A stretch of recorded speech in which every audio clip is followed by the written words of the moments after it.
thank you everyone for joining my webinar on analysing agility from the dog's perspective.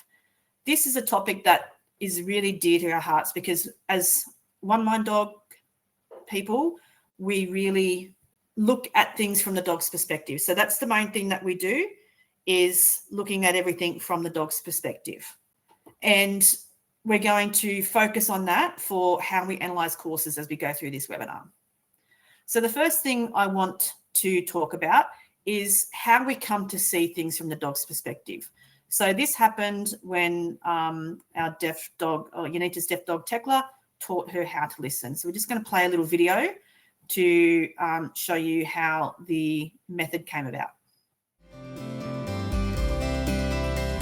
It began when Yanita's border collie, Tekla, lost her hearing in 2003.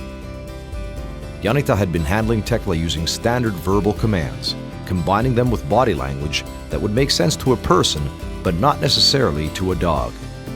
When Tekla lost the ability to hear, it was obvious that their prior way of working together was over. But how could Yanita communicate with her deaf dog? Yanita was not ready to give up on training with Tekla, so there was only one option left: to handle her dog without any verbal commands. And so began a journey of discovery.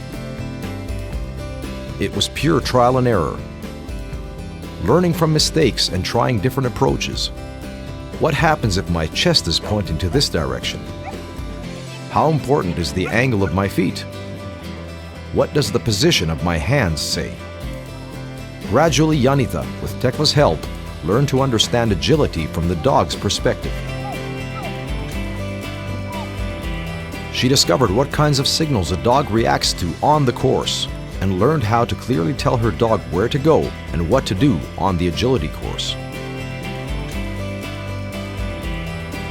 After Yanita had built the foundation for this mythology, her partner Jaakko took it further with innovative concepts. Mikko Aaltonen and Mari Kaplas shared a similar perspective on agility and dog communication. Together, this passion has built One Mind Dogs. We believe in sharing what we know. One Mind Dogs is based on dogs' natural behavior. Any dog from anywhere in the world will instantly understand us. We achieve good results without a lot of repetition, because for dogs, it simply makes sense.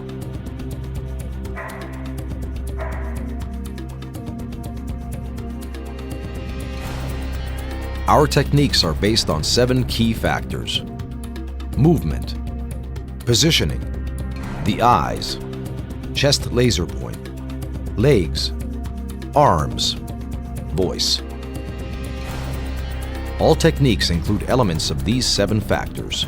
This way, we support the dog's movement on the agility course and make it easy and effective as possible for the pet. The beauty of One Mind Dogs lies in its simplicity.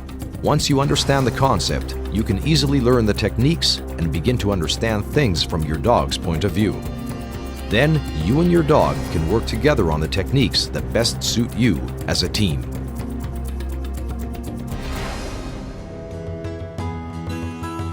When the actual techniques start to become second nature, handlers can concentrate fully on their dogs.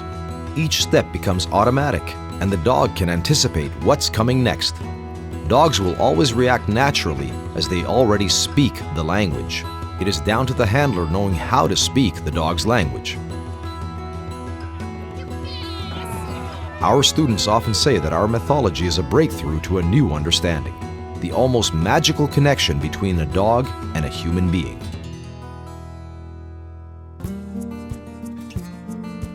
And what happened to Tekla? Well, even as a 10-year-old deaf grandma, Tekla went on to win high-level competitions in Finland. With One Mind Dogs, you can connect with your dog on a whole new level. So that's the story of how we came to look at agility from the dog's perspective. And of course, if we're looking at training agility from the dog's perspective, we also want to look at courses from the dog's perspective.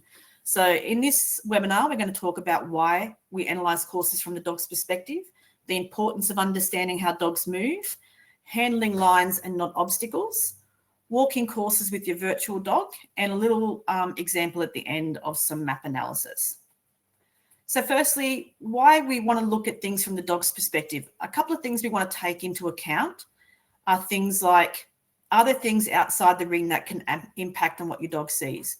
These might be your ring ropes, the color of any bunting that you have around the ring. All of these things can impact on how the dog sees the course when they're running agility. Is your dog concerned at the other people in the ring, like the bar setters and those type of things in the ring? Do you have a start line that's going to impact on how you're going to tackle the course from the first obstacle? Do you understand what leading leg your dog is on? Do you know the takeoff spot for your dog and where they're going to land?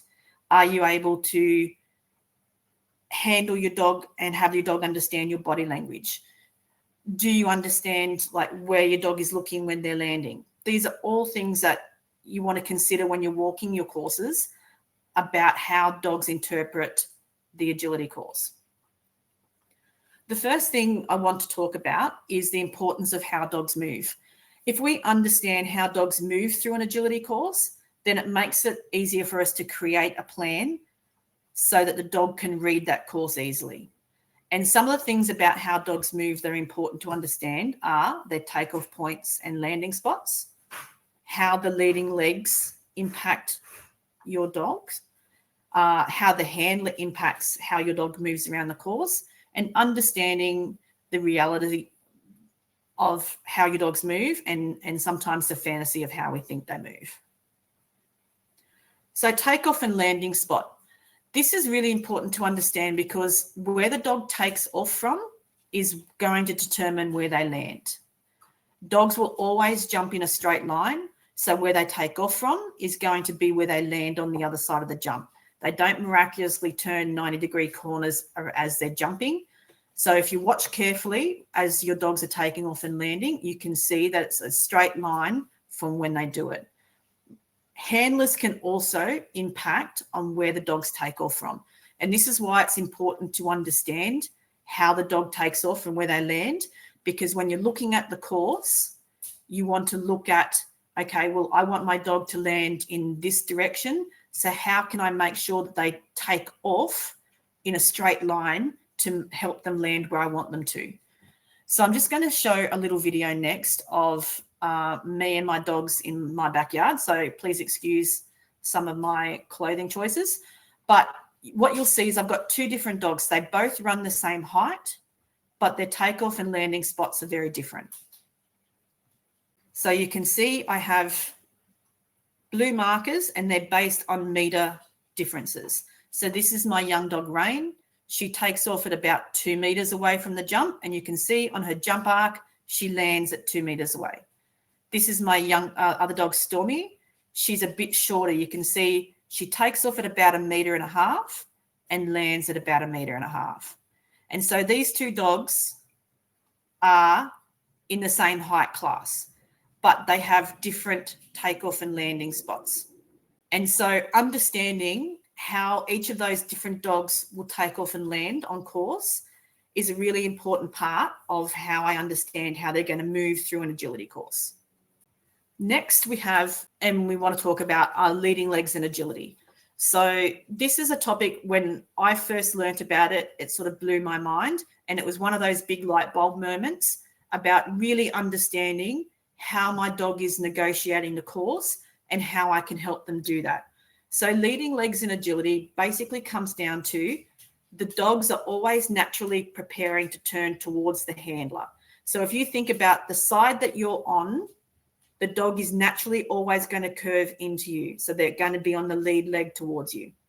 And so you can use that information to help guide your dog around the course, because basically agility comes down to handling your dog and changing their direction on course. So they will always naturally turn towards the handler. Dogs will always choose the leading leg that they need to turn the way that you want to go. So it's impossible for a dog to turn the opposite way to their leading leg. So that's important information to have. And then handling techniques will generally cue a lead change. So you need to have a think about what leading leg you want to cue. So we're going to have a look at an example, and the example we're going to look at is the rear cross. This is the one I use mostly to help people understand leading legs in agility, because it's a very, very clear picture for people, and particularly when you're first learning agility. So if we look at the image on the left, you can see when you're on the right side of the dog is on the right leading leg. If we cross behind the dog and go from the red to the blue, the dog is able to prepare before they take off to change their lead leg. They see me on the right, they're on the right lead leg. When I cross behind them, they're changing their lead leg and preparing to turn towards me on the left. So that's an example of how leading legs work really well in agility. Now, if, like the example on the right, you're on the right side of the dog, and then you might be wanting to go towards the jump a little more. Your dog hasn't gone past you early enough, and now you're still on the right as your dog is preparing to jump. If you're still on the right as a dog is preparing to jump, they can only jump towards the right. And you see that they do that looped turn and then go to the left, because you haven't given them the information about the lead leg change before they jump. And so when dogs are on the right lead leg, they can only turn to the right. And so this is the information about the dogs needing to know that stride before takeoff, what they need to do so they can prepare themselves to jump. And this is why the takeoff points are important, because if we know when our dog will take off, we know when we need to give the timing to get that lead leg change happening. So the picture on the left is really nice timing to get the lead leg change and the turn to the left. The picture on the right, if you're a little bit late trying to cross behind your dog, it doesn't have a chance to do that lead leg change before turning left. So that's a really general description on leading legs. We have some great information on the website in terms of leading leg information, and we have some great blogs and another webinar on leading legs. So if you want more information, go on the site to have a look at that, and there'll be information about that in the follow-up emails that come after this webinar. The other thing that can really impact how we analyze courses is thinking about how our handling elements all work together to help a dog understand what they need to do on course.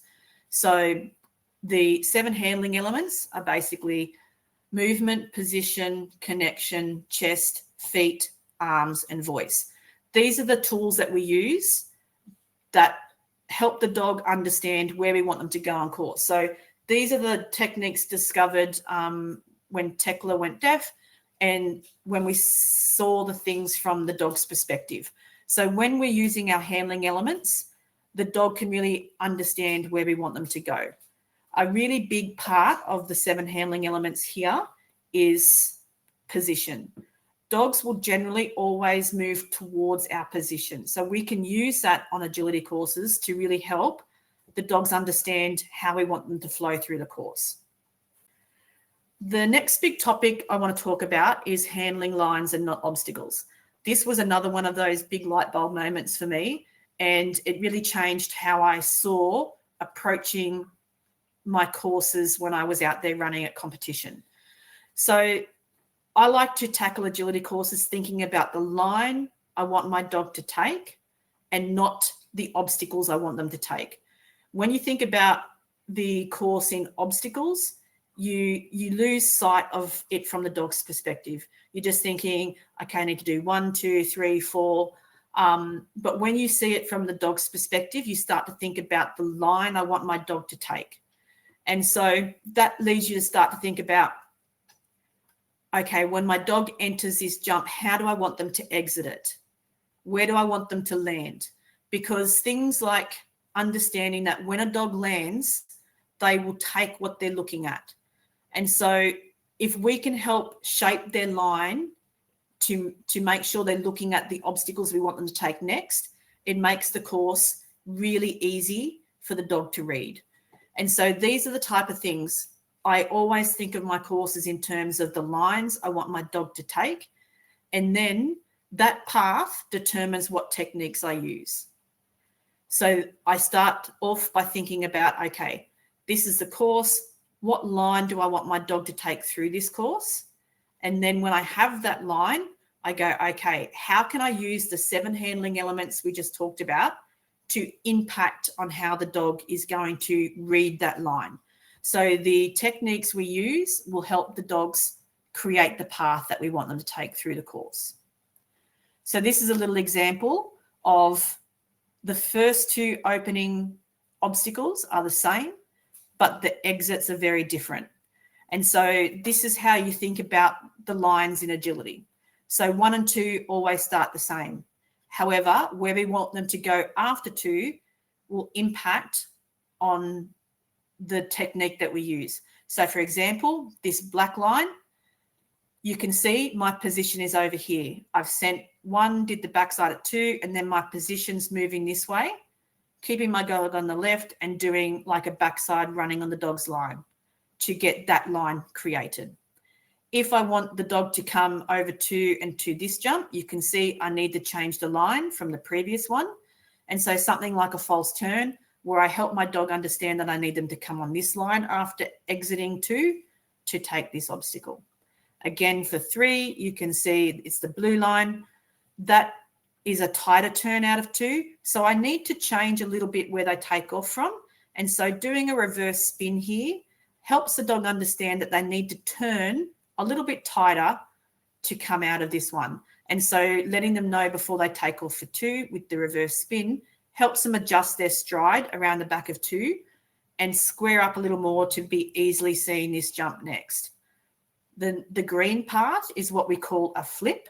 And a flip is talking about doing basically a front cross to a blind cross on the flat. So pretty much you're sending the dog to the back side of the jump. You do a front cross on 2. You hold them on the front cross until the dog takes the line you want them to take, and then you do a blind cross and continue forward. And then lastly, the pink one, we're doing a technique called the reverse wrap with a blind cross. And that means you're positioning here and then you're cueing a tight turn here. So the dog knows before they're taking off that they need to collect up and land quite close to the jump to continue on. So this is sort of an example of how we're showing our dogs with our 7 handling elements, how we want them to proceed on the course. And that is how we produce the lines. Because if we were just handling 2 as an obstacle, then they would not know how to take any of these other things after 2. And so that's an example of what we think about when we're thinking about handling lines and not obstacles.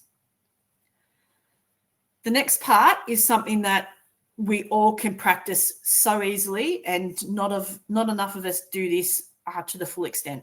And it's walking with your virtual dog in mind. So when you walk the course, you want to walk through like you have your dog running with you on course. You want to practice it like you're going to run it. So you want to imagine your dog as you walk the course. You want to connect with your dog, think about where your dog's going to be on course and where you want to be, and then plan and practice all the handling moves like you would actually be handling your real dog. So what we tend to see a lot in agility is people walking the course, but not really practicing the handling maneuvers.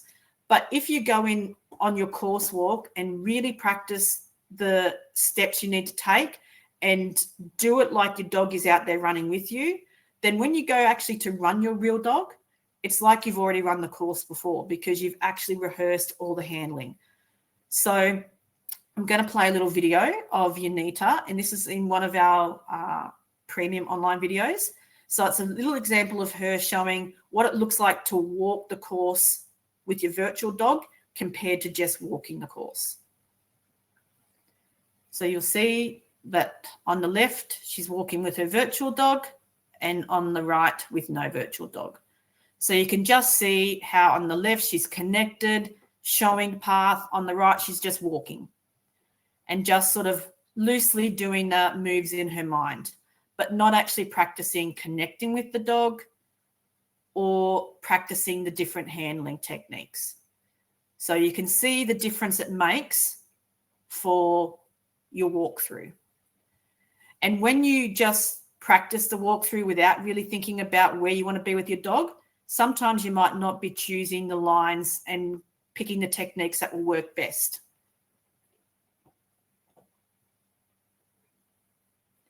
So you can see the difference it makes in body language when you're actually practicing the real handling as you're walking through the course. And sometimes it feels weird to be doing that, but it's such a good tip. And it's one of those things that if we do it well enough, it's like you've run your dog already. When I go out to do my course walking, I do everything. I practice how I'm going to sit them on the start line, where I'm going to lead out to, how I'm going to connect with my dog on the lead out. I'm calling my dog's name where I need to on course. I'm even using anything that I need to come out of my mouth at the time. I'm using all of my contact verbals, tunnel verbal, anything that I need to say on course, anything my body needs to do on course, I'm practicing. And then lastly, we're going to have a look at this map from Marco. On our website, we have a great course on course walking and how you analyze courses from the dog's perspective. And this is an example of that. So on the website, you'll see this broken down and how you can break down it all individually. But I've just done a small video of what I would do when I'm looking at this, just as a little practice run. On the website that Miko has supplied for us, and he goes through in detail how it's broken down and how you would train it, and then shows it being run as well. So this is the website if you're part of our premium program. But when I'm looking at maps like this, you want to start looking at your dog's path. So firstly, I would come in and draw my dog's line. And this just gives you an opportunity to have a think about the line you think your dogs might take. Now, the things that I want you to think about is when I'm doing this is the reality of the lines that your dogs take. So dogs are going to come out of the tunnel. They're going to jump this jump a little bit in extension. So when they're turning onto 4, they're probably going to take this sort of line. And I'm a little bit of a wonky drawer. But they're probably going to extend out this way a little bit before coming back to 5. And then they generally take these backsides relatively close and becoming sort of on that line. And so I want you to just think about the reality of your dog's lines when you're doing this, because not all dogs will jump this and go straight to the tunnel like that, because the dogs just don't work like that. So whenever you're thinking about these sort of paths, you want to think about the reality of where your dog is going to come. So they're probably more going to come and take this jump in this direction a little bit and then have to come back to this tunnel. So these are the sort of things that I want you to think about when you're looking at the course and deciding how your dog is going to take these obstacles, and have a bit of a realistic thought about the line that your dog is likely to take. And that is going to help you decide how you're going to be handling those lines. So again, with something like the broad, they're actually going to land quite long, and then you're going to want them to start to turn. And then this one, again, they're probably going to land quite long in the turn and then through here. And the benefit of doing something like this is that you can do all your estimations on the map. And when you go out and video your course training, then you can have a look at whether or not your reality lines are real. And then, or if you've got some fantasy lines. The other thing that I like to do then is, once I've thought about where my dog is going to go, I then think about where do I need to be to influence that. So generally, the first thing I like to do is look at the way the course curves. And I go, so let's just start without the dog's line now. So I like to think about where the course curves. So 1, 2, 3, 4, 5, it all curves this way. So the handler is going to want to be on the inside of that curve, because we've talked about leading legs. So the dog is going to be on the leading leg towards the handler. And so they're naturally going to start to turn this way based on the handler position being in this area. So then you start to think, okay, it goes 4, 5, 6, 7. It then curls back this way. So I need to go from the curve this side to having the course curve this way. And so I need to think about how I'm going to get from the inside of this curve to the inside of this curve. And that's where you start to think about what handling options I might use to make this happen. And so the first one that you could think of is potentially coming through here and either doing a blind cross through there to do a backside send and then through, or this could potentially be a front cross here. So these are two options where you're doing the side change between 4 and 5. If you can't get there for that, the other option is to potentially, depending on you and your dog's skills, you could come through here, handle this turn all through on this side, and then do a tandem turn to 6 and do that sort of line. And so that's how I sort of approach looking at courses, and we'll go in depth much more of this in some emails and also on the website. So this is a benefit of being part of the premium. You can send in any of these type of maps. If you're thinking about wanting to know what sort of handling you might use, you can absolutely send us maps like this and ask us our opinions on what sort of handling you could do for that. And you'll get this type of explanation given to you from that. So having maps like this is a really good way to learn some options about what you might do on your own when you're thinking about it. But my main goal is to first think about the dog's path and then think about how I can influence that.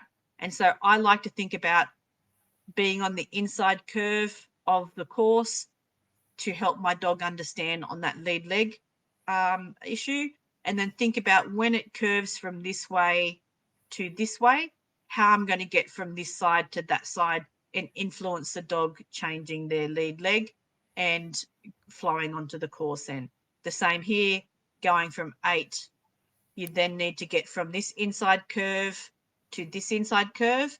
And so you think about, okay, how am I going to do that? And what handling techniques do I have that are going to help me get the dog to understand they need to go from the lead leg towards me, which is their right lead leg, to changing their lead leg to their left lead leg to go this direction.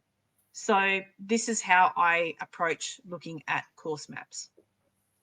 So that's just an example of how I would start analysing the course and how I'm using how dogs move to influence what I'm doing on that course. So seeing things from the dog's perspective about understanding where they take off and land, how they go towards the obstacles that they see, and thinking about their leading legs, all impact on how I analyse the course. And then the strong thing I think about is when I understand where dogs take off and land, understanding that when they land, they don't turn on a dime, that they take a couple of 1 or 2 strides to get in the new direction you want them to go. So these are all things that really impact on how I'm analysing the courses. So if you want to learn more with One Mind Dogs, absolutely check out our Premium Agility. You get lots of lessons. You get to learn about the different things that we do. You get coach support and feedback and access to the guided courses that we have. And thank you so much for watching. I really enjoyed presenting this one for you. And my best piece of advice when analysing courses from the dog's perspective is to go in it with a plan in mind of how you're going to help your dog read that course. Once you start thinking about how to help your dog read the course, it's going to make analysing the course so much easier and making those decisions so much easier when you think about it from the dog's perspective and how they move through the course. So thank you so much for your time, and I look forward to catching you again soon.